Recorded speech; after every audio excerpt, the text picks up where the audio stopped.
Yo, what's up guys? Welcome back to the channel. In today's video, let's talk about how to track cash flow in Wave. Cash flow tracks how money goes in and out of your business over time. First step, go to the reports section.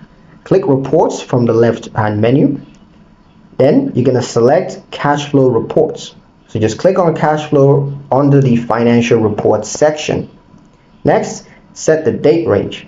Select a custom date range or use presets, for example, this quarter, last year, or whatever else that's available. Step 4. Interpret the cash flow data. Wave separates the report into operating activities, investing activities, and financing activities.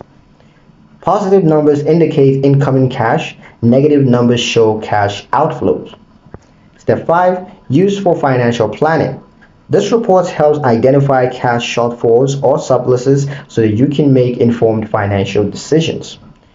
That's pretty much it for the video, guys. Hope you liked it. Hope you found the information here useful enough. If you did, like the video, comment down below, let me know what you thought. Share the video with your friends and subscribe to the channel if you haven't done so already, and I'll see you in the next one.